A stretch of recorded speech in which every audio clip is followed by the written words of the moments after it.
At the exact moment the world felt overloaded with information, something went missing. The news was endless, the commentary nonstop. Every issue framed as urgent, every update framed as critical. It felt like awareness. It wasn't. Because history rarely changes during moments of attention. It changes during moments of assumption. While focus stayed locked on what felt important, a silent decision was carried out. No leaks, no alerts, no explanation required. Just action with consequences that will only become clear in hindsight. This wasn't a theory. It wasn't an accident. It was a move. One that shifts the balance underneath everything people assume is stable, and almost no one noticed. This is how real shifts signal themselves. Not with announcements, but with absence. In geopolitics, the most important moves are rarely meant for public consumption. They're meant for the people who already understand the language of power. Markets respond to headlines. Governments respond to pressure. But states, the ones that survive, communicate differently.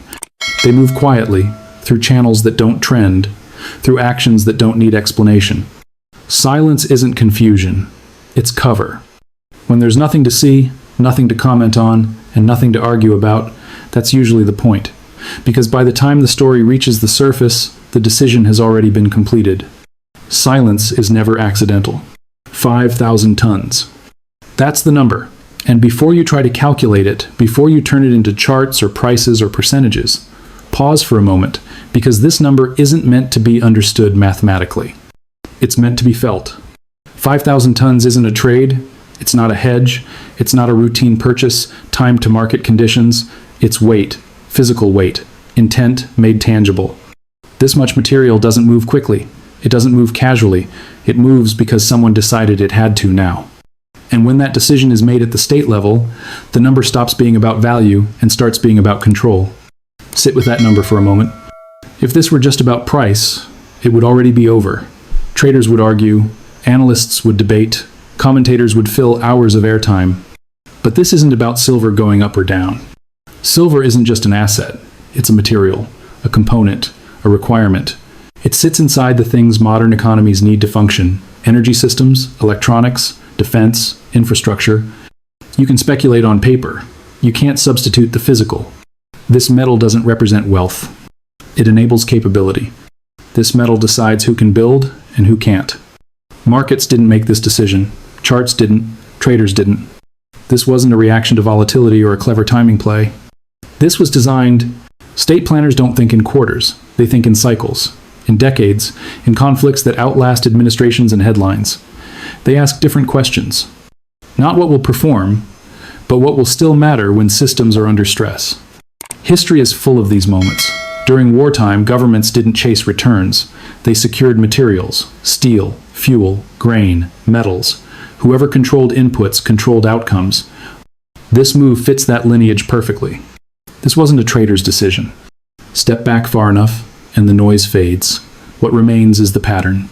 Empires don't fail when the fighting starts. They fail long before, when resources quietly change hands. Long before uniforms, before speeches, before flags are raised or lowered. The pattern is simple. Secure what others assume will always be there. Stockpile what seems boring, abundant, unthreatening. Do it early.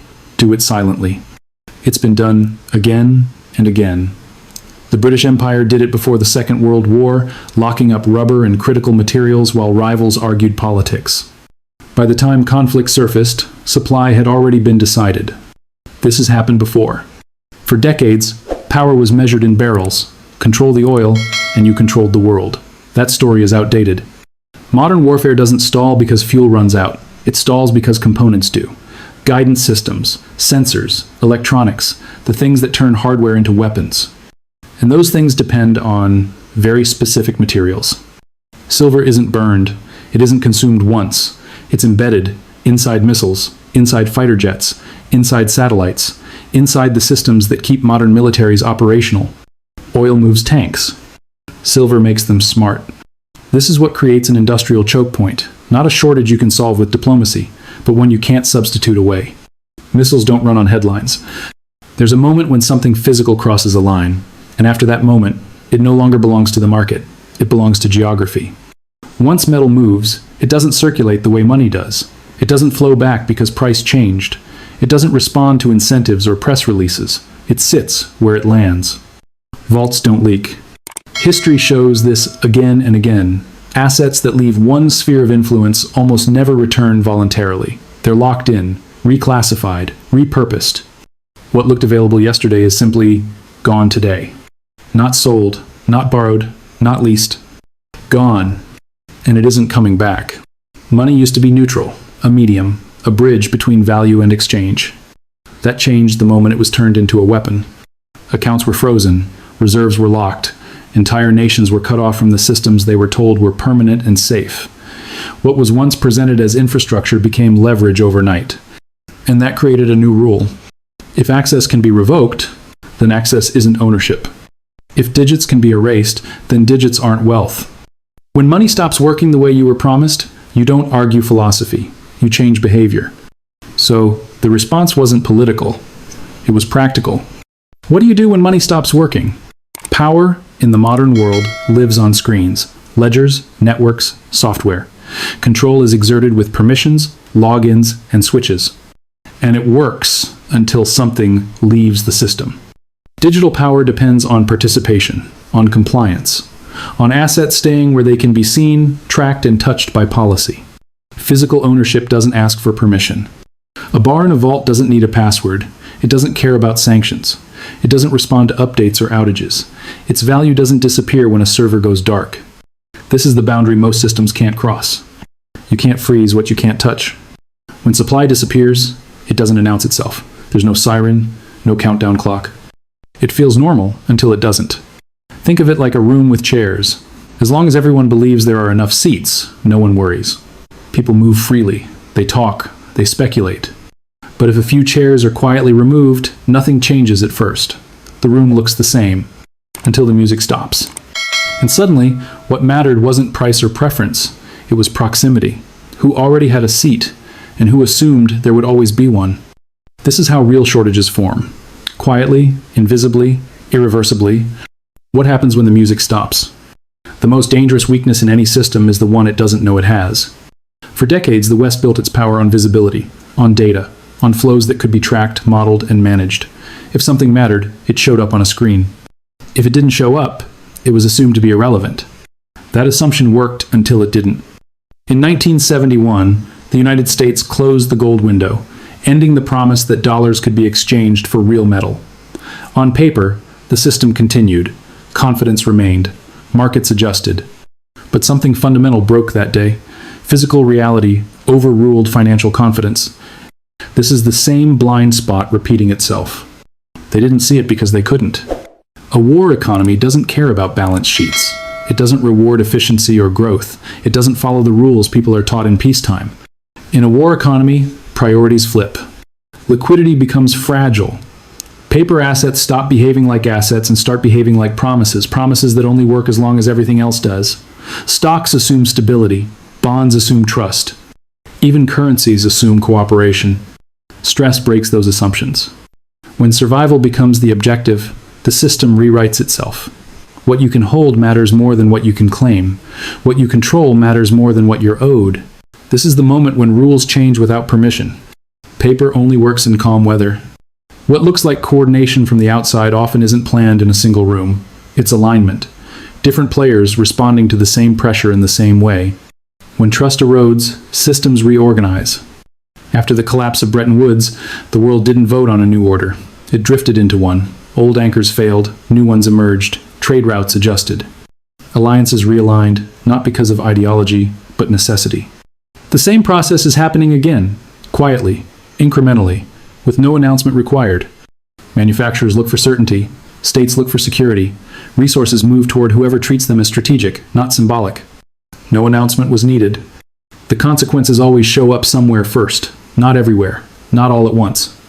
Pressure finds the weakest joint and starts there. In this case, it's Europe, an industrial system built on imported inputs and tight margins. A region that planned its future around energy transitions, advanced manufacturing, and just-in-time supply chains.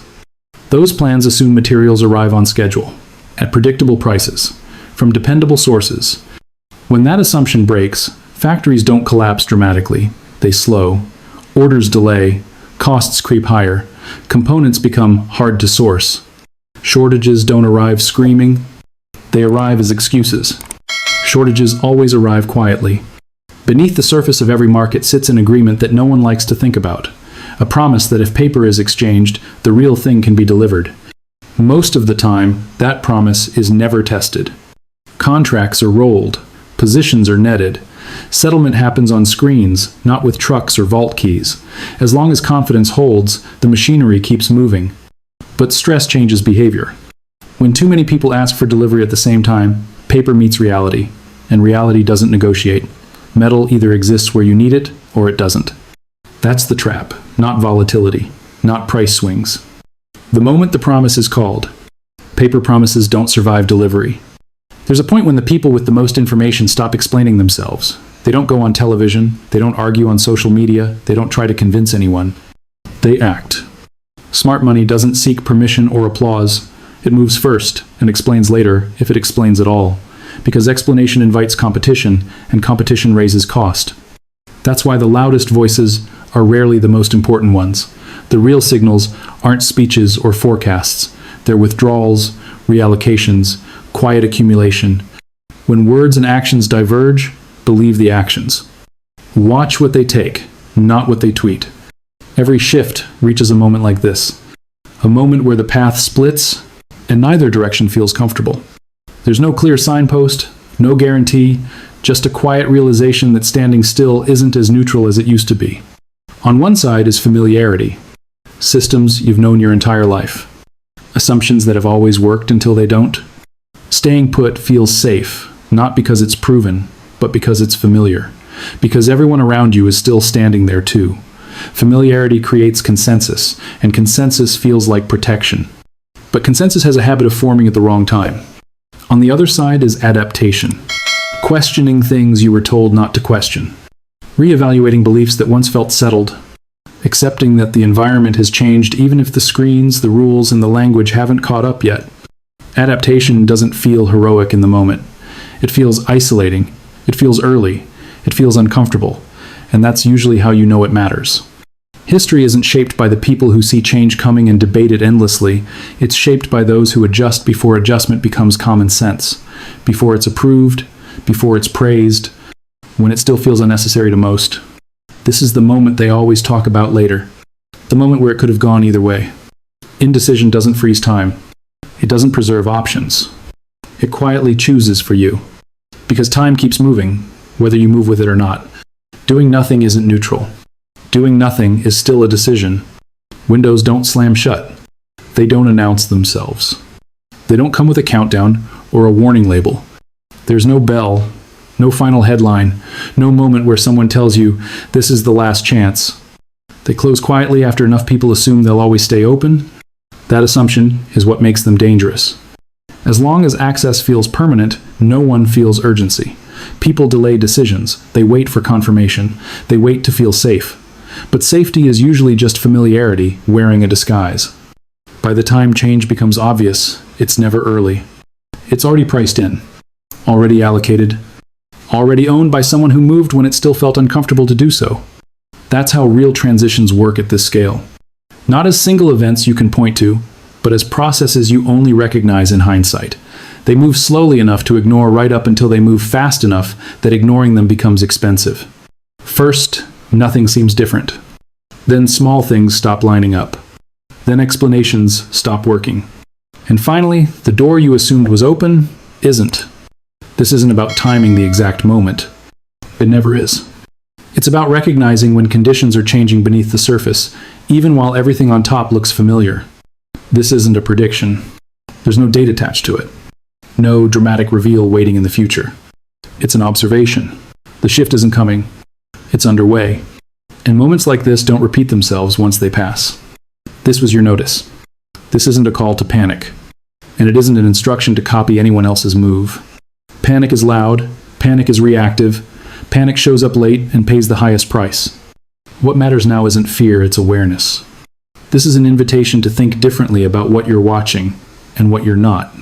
Most people are trained to look where the noise is. Breaking news, market flashes, urgent headlines that demand attention after something has already happened. Systems are built to explain the past, not warn you about the future. Reality doesn't wait for permission. It moves first, quietly, without asking to be seen. The people who stay ahead aren't necessarily smarter. They don't have secret information or access to closed rooms. They're simply paying attention to different signals, not words, but behavior. Not announcements, but adjustments. Not what's being said, but what's being done. Question: what's presented as permanent? Nothing that relies on confidence alone lasts forever.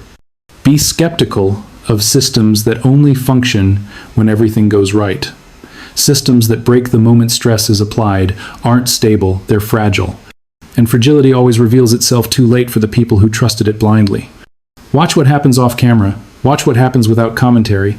Watch the moves that don't require public justification, because they already make sense to the people making them. That's where real change begins. The most important shifts rarely arrive with urgency. They arrive quietly. Then suddenly, they're irreversible. So don't chase the story after it breaks. By then, the advantage is gone. Stay curious. Stay observant. Stay ahead of the silence.